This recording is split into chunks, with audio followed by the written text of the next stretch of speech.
Hi, YouTube. Once again, it's Kennard Vernon Stewart here for the podcast talking Auburn football.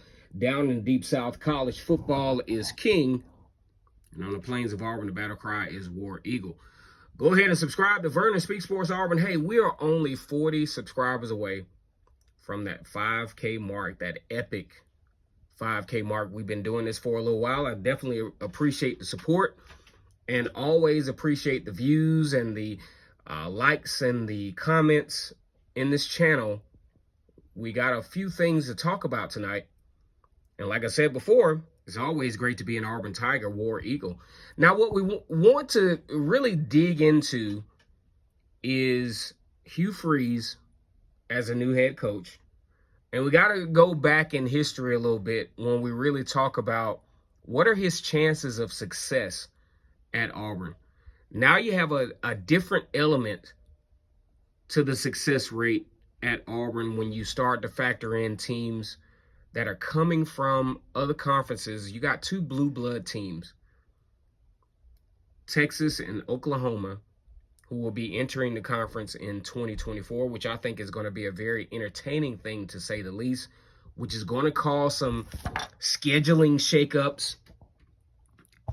You know, a lot of the teams at Auburn and other SEC teams are accustomed to competing against, they're not going to be able to do it anymore on a regular basis because of this new setup.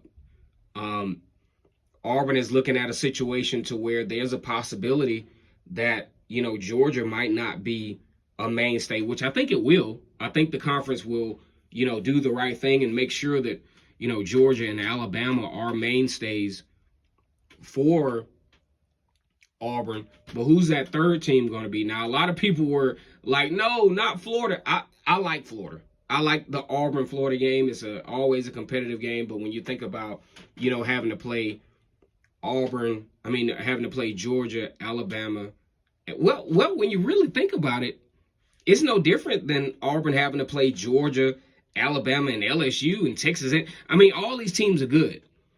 So it really doesn't matter who Auburn adds as that third team. It's still going to be a competitive team. You know, a lot of media outlets were talking about possibly Vanderbilt being that other third option for Auburn. But, I mean, still, these schedules are going to be brutal for everybody. So the key to sustain yourself in this is going to be recruiting. You just got to recruit. You got to recruit.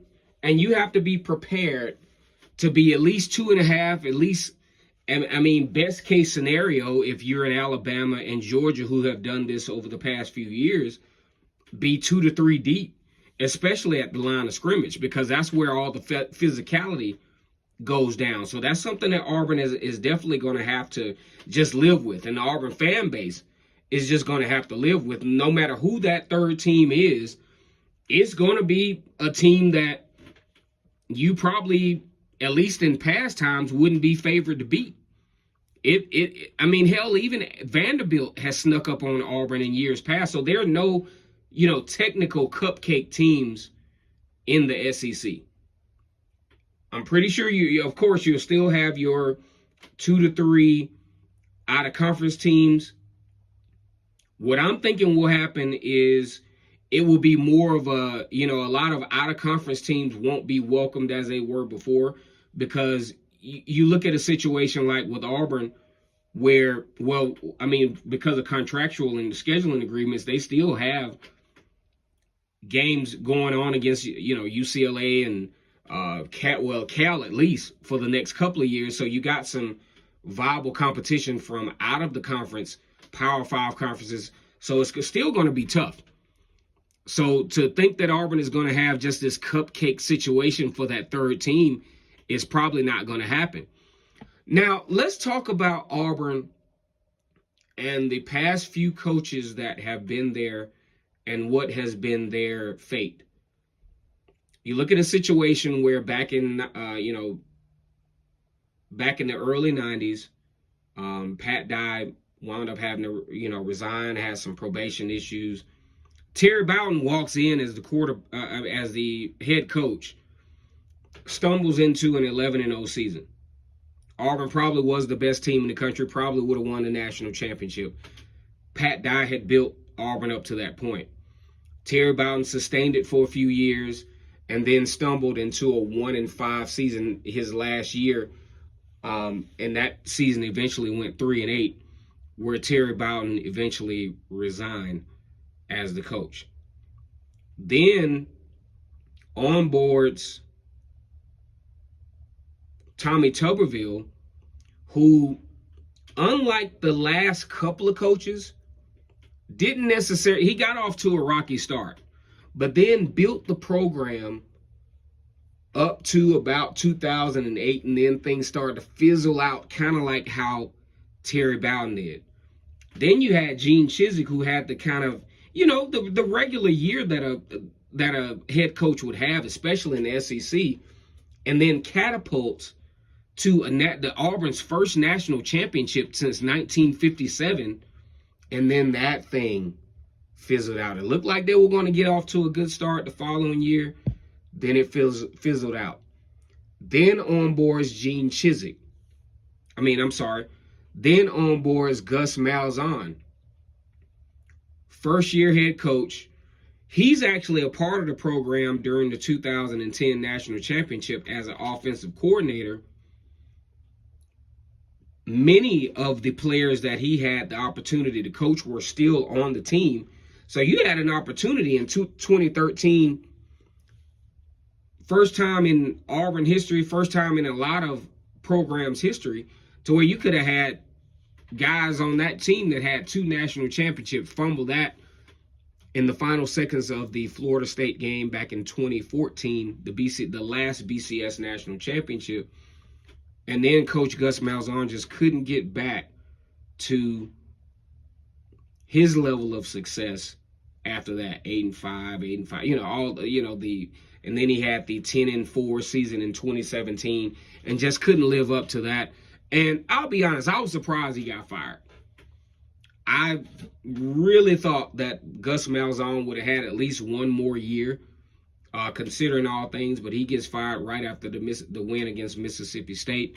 Now he's down at UCF. Then on boards Brian Harsin. Brian Harsin got off to a very promising start. Was in the conversation late in the season to possibly be a team that could be, in a New Year's Six Bowl, but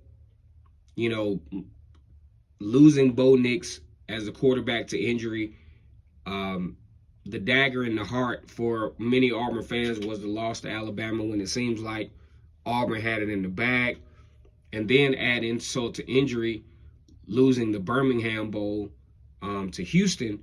And then coming back from that, you have all the scandal, the personal issues, he's mistreating players, and that kind of added to a whirlwind of disaster for the Brian Harsin era, which is probably, I would say, arguably the worst in Auburn history. But now we get to Hugh Freeze. Hugh Freeze has proven himself as a good coach in the SEC, has some success at Liberty. What do the fans really expect from year one? Do you expect a complete turnaround? Do you expect especially with the transfer portal, very successful in the transfer portal, will add some depth, add some talent. But I think Auburn fans really need to be, careful what they expect out of this first season, because you have so many upgrades coaching-wise in the SEC. You have so many upgrades as far as talent, to where a out of the gate level of a high level of success may not be sustainable. Can he do it? It's definitely possible, but I just don't think that's the expectation you should take. Like this video, comment, and subscribe to Vernon Speaks Sports Auburn. And as always, it's great to be an Auburn Tiger, War Eagle. Go ahead and flood this video with your comments, with your likes, and let's get these subscriptions up so we can get this channel to the level that we need to be. Like I said before, take care of yourselves. I think it's a holiday weekend tomorrow, so if you off, really enjoy yourselves. War Eagle.